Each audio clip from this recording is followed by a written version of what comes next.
नहीं कि क्या हुआ, मैं कहां भ्रष्ट हुआ, ऐसी जगह खड़े हो जाओगे कि जान भी नहीं पाओगे कि मैं कहां चढ़ रहा था, दोबारा उत्साह भी नहीं आ पाएगा।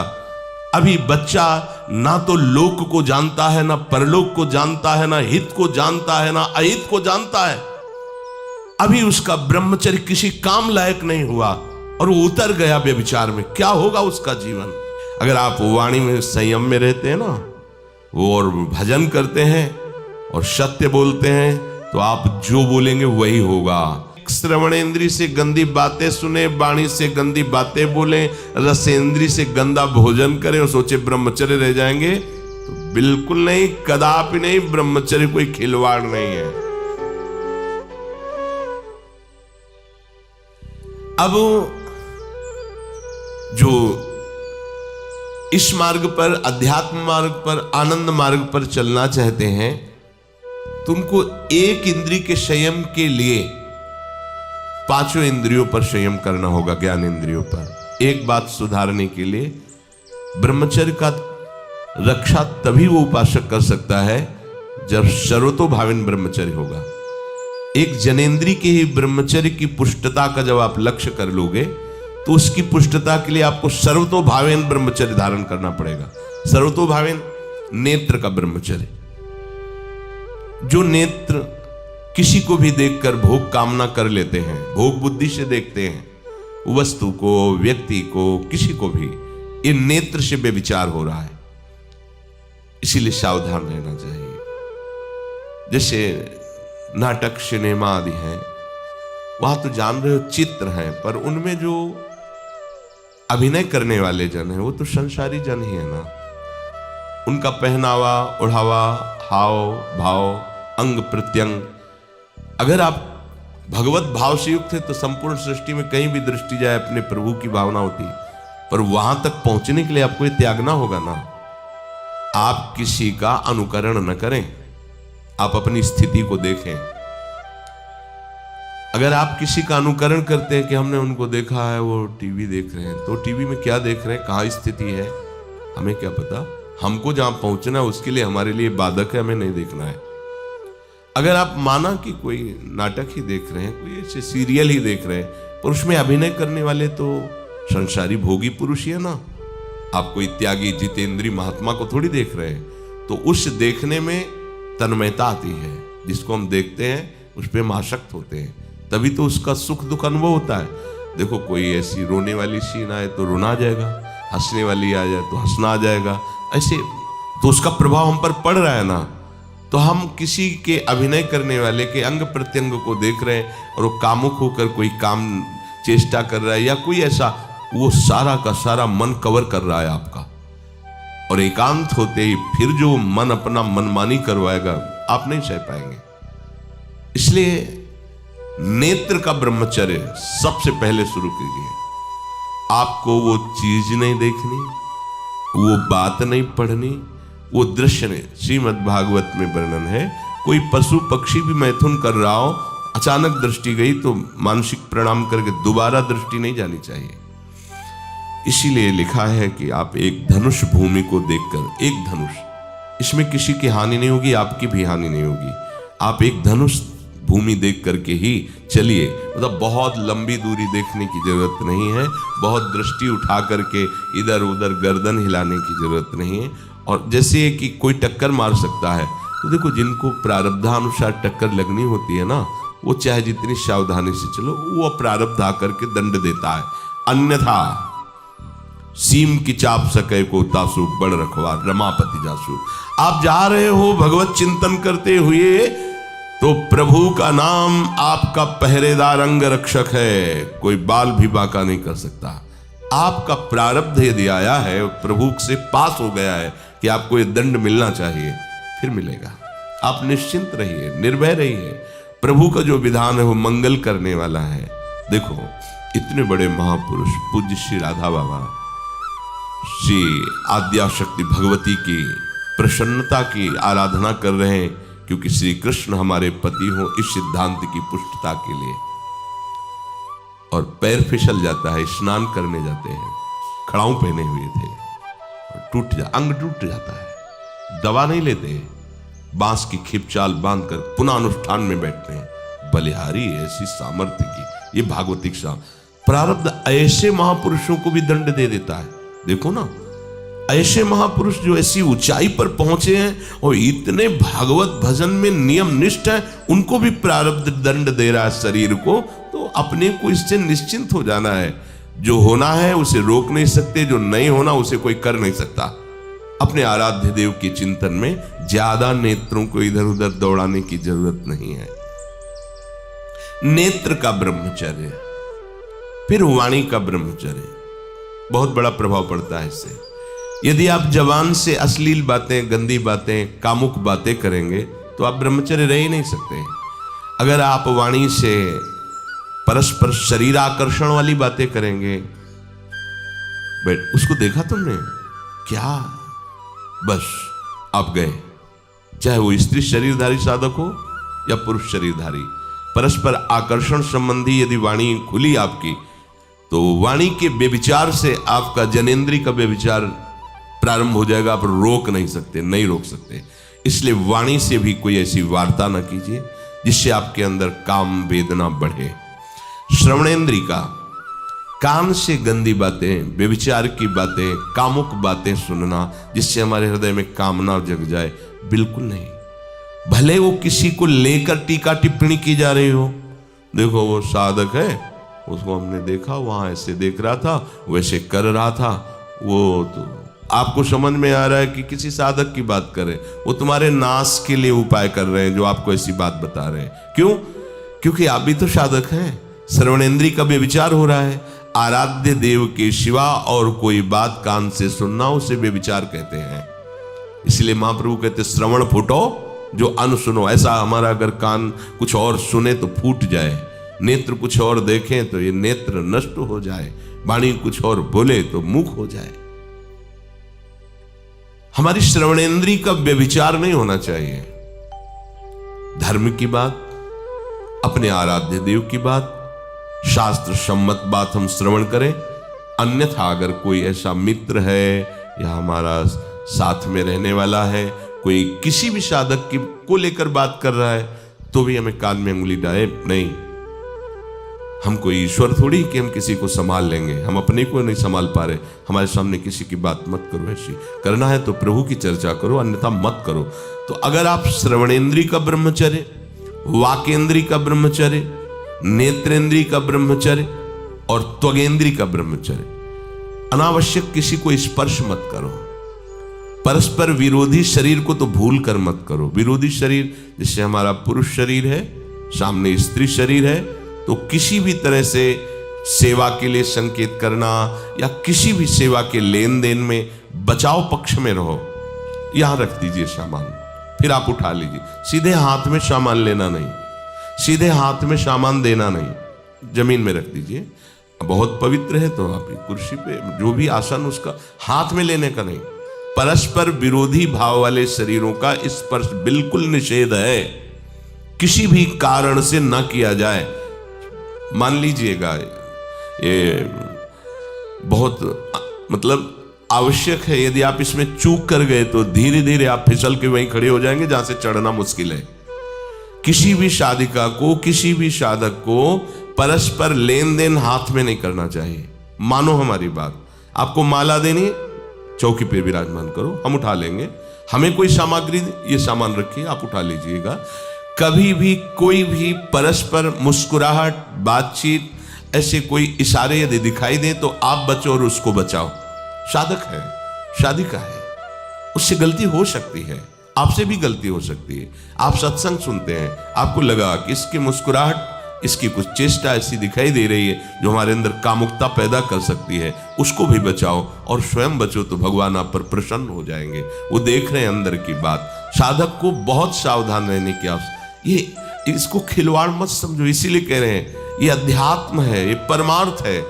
आपको लगेगा नहीं कि क्या हुआ, मैं कहां भ्रष्ट हुआ, ऐसी जगह खड़े हो जाओगे कि जान भी नहीं पाओगे कि मैं कहां चढ़ रहा था, दोबारा उत्साह भी नहीं आ पाएगा। बात अच्छे से समझ लीजिए।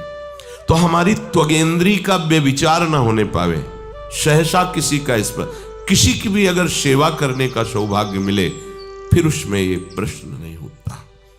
अगर कोई गिरा पड़ा है, भला ऐसी स्थिति में कि मुझे अत्यंत आवश्यक है उसे उठाना, अगर नहीं उठाते तो वो कष्ट पा रहा, अचानक कोई गिर जाए, फिर हम ये नहीं देखेंगे, फिर ये हम सूत्र नहीं स्वीकार करेंगे कि अब हम तो ब्रह्मचारी हैं, अब हम खड़े खड़े देख नहीं, उसको अत्यंत आवश्यकता है हमारी। अब उस समय हम भूल गए अपने आप को और उसको उठा करके अगर हमें अस्पताल ले जाना, अस्पताल ले जाएंगे, जरूरत है हम उसकी सेवा करेंगे।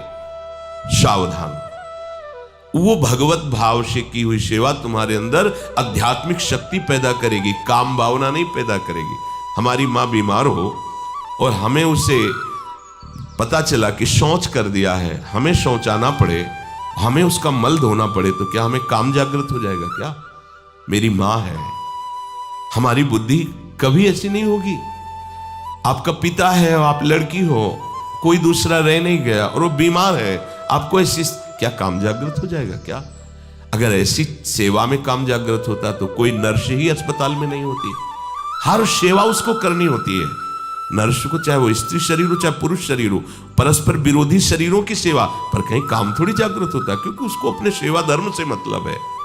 तो ये सेवा के समय इस सूत्र को न देखा जाए, पर ध्यान रखें, अत्यंत आवश्यक जहां आपके सिवा नहीं हो सकता, वहां अगर हमें ऐसा अवसर मिलता है कि सेवा उसे हो सकती है तो हम पहले उसे प्रेरित करेंगे।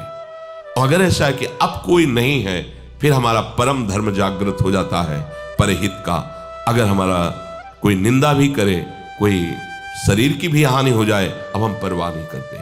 परहित सरिस धर्म नहीं भाई, इससे बड़ा कोई धर्म नहीं है। पर ध्यान रखें, भगवान को साक्षी करके ये उस समय की बात है जहां बिल्कुल कोई अब गुंजाइश नहीं रह गई है। त्वगेंद्री को ऐसे सहसा किसी आप पुरुष शरीरधारी पुरुष को भी सहसा, इससे आप में शक्ति जागृत होगी। यदि आप वाणी को मौन रखते हैं और भगवान नाम जप करते हैं और सत्य बोलते हैं, तो आप जब कभी जो कुछ भी बोलेंगे वैसा ही सत्य होगा। गांधारी जी ने कोई तप नहीं किया था, जब सुना कि मेरा ब्याह धृतराष्ट्र से हो रहा है जो बाह्य नेत्र रहित है, उसी समय पट्टी बांध ली कि जब मेरा पति संसार को नहीं देख सकता तो मैं भी संसार को नहीं देखूंगा, जब मेरा पति मेरे रूप को नहीं देख सकता तो मैं भी किसी के रूप को नहीं देख, पट्टी बांध ली थी। जब महाभारत का युद्ध चल रहा था, बड़े बड़े वीरों को मार गिराया जा रहा था, गांधारी ने दुर्योधन से कहा, सुन, मुझे पता है कि भीम की गदा को तू झेल नहीं पाएगा, क्योंकि सबसे बड़ी बात भगवान का वरद हस्त उनके ऊपर है। दूसरी बात, वो पवन पुत्र है, वो जब अपने आवेश में आ जाएगा तो तेरी सामर्थ्य नहीं कि उसकी गदा के प्रहार को तू सह सके, पर मैं तुझे शक्ति प्रदान करूंगी। मैं एक पतिव्रता हूं, आज तक कभी पति का वरण करने के बाद कुछ देखा नहीं है। मैं अपने नेत्रों की पट्टी खोलूंगी, तू नग्न होकर मेरे सामने आ जाना। मेरी दृष्टि पड़ते ही वज्र का शरीर तेरा हो जाएगा, किसी की सामर्थ्य नहीं कि तेरे उस अंगों को तोड़ सके। भगवान सब कुछ जानने वाले हैं, भगवान भक्त पक्षपाती होते, भगवान का स्वभाव भक्त का पक्षपात लेना होता है। वो अपने महल से कॉरिडोर से जा रहा था गांधारी जी के पास, भगवान आ गए झट से, तो तुरंत उसने हाथ ऐसे लगा लिया, बस शर्म आनी चाहिए यार, तो हस्तिनापुर के सम्राट पद पर अभिषिक्त होने के लिए तैयारी कर रहा है, नंगे घूम रहा है गली में। उसने कहा, गली में नहीं, मां के सामने जा रहा है। अरे कोई बच्चा है, ऐसे जाया जाता है मां के सामने? उसने कहा, मां ने कहा है कि हम पट्टी खोलकर तुम्हें देख लेंगे तो तुम्हारा शरीर वज्र का, चलो माना, मां की आज्ञा का पालन करो, थोड़ा इन अंगों को तो ढक लो, तुम तो बड़े हो, कोई बच्चे थोड़ी मां के सामने ऐसे चले जाओगे, ढकना चाहिए तुम्हें। वापस कर दिया।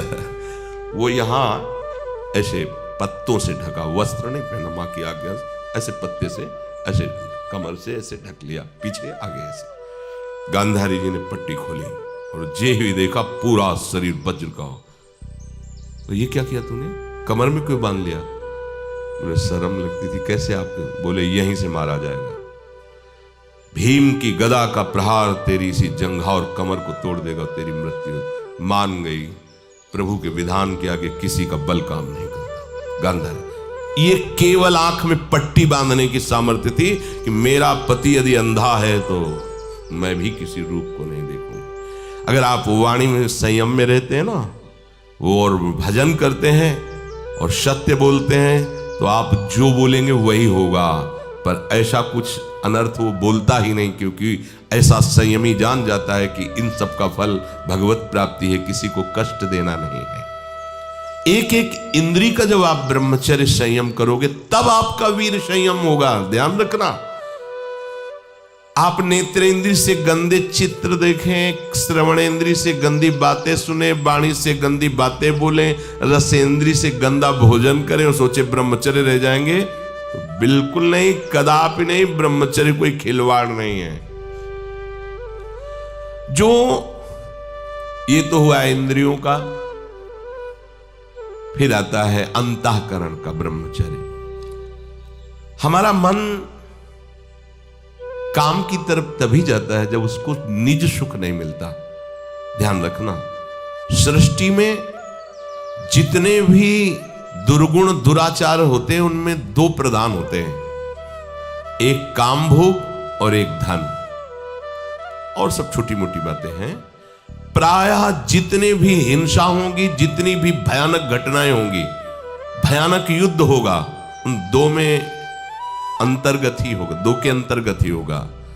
या उसका कहीं ना कहीं काम से संबंध, स्त्री संबंध से या धन संबंध से है।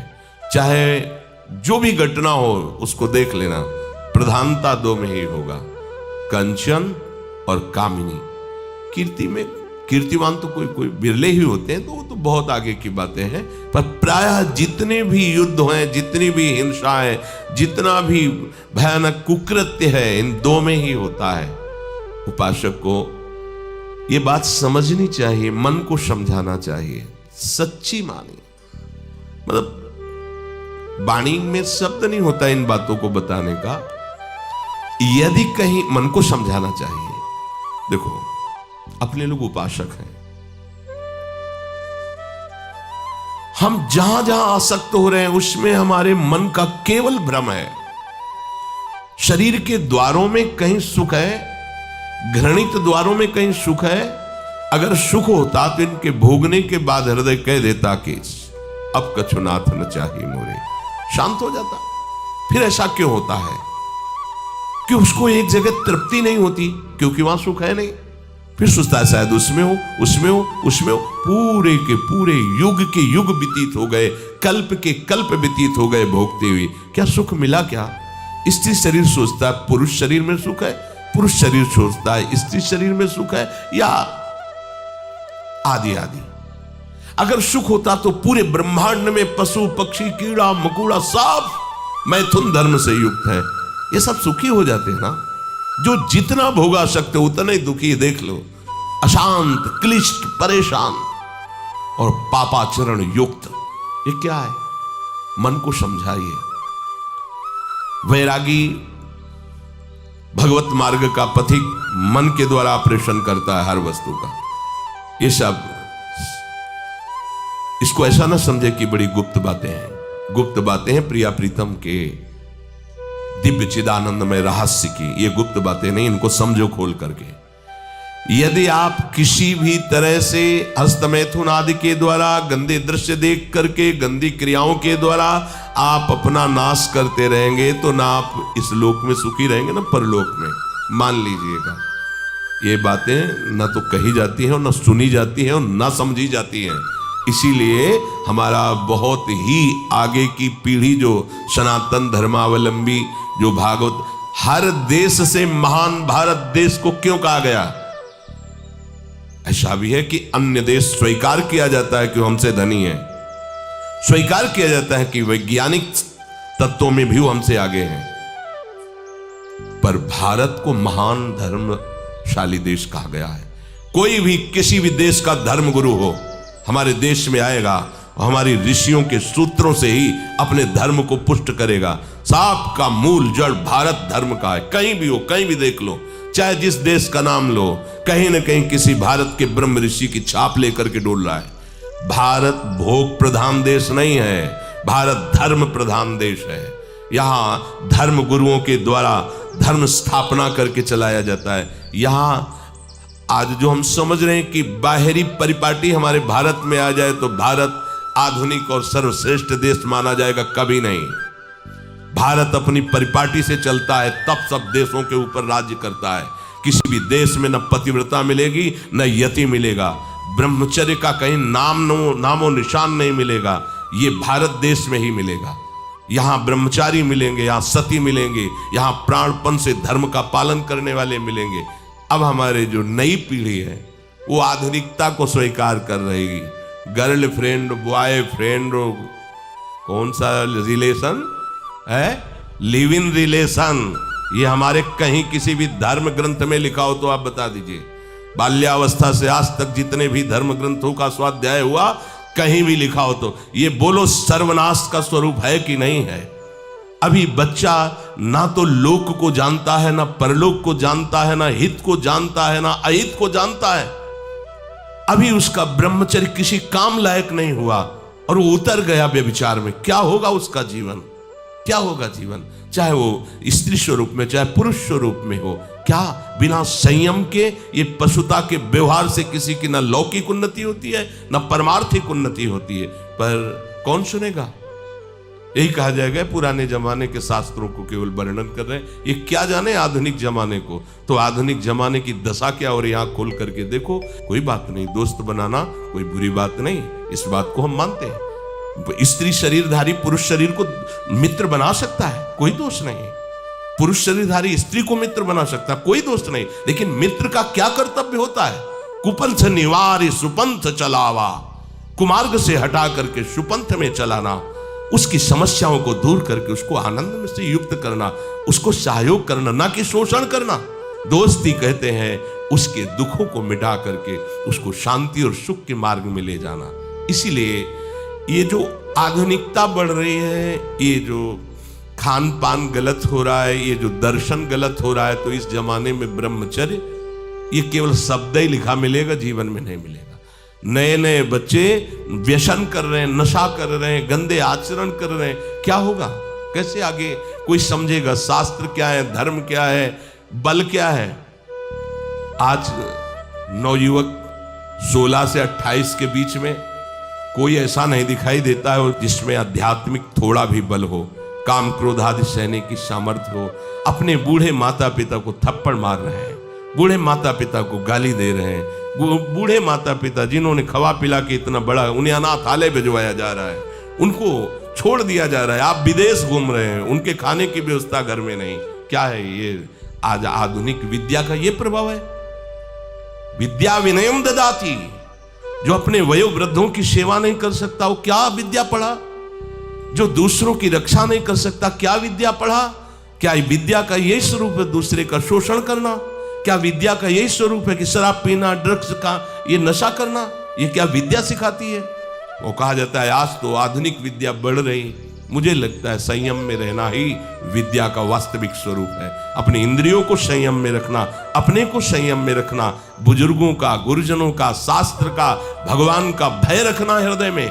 ऐसा नहीं, आप तभी निर्भय हो पाओगे यदि शास्त्र का भय नहीं, भगवान का भय नहीं, धर्म का भय नहीं, तो फिर आप वहां पहुंच जाओगे।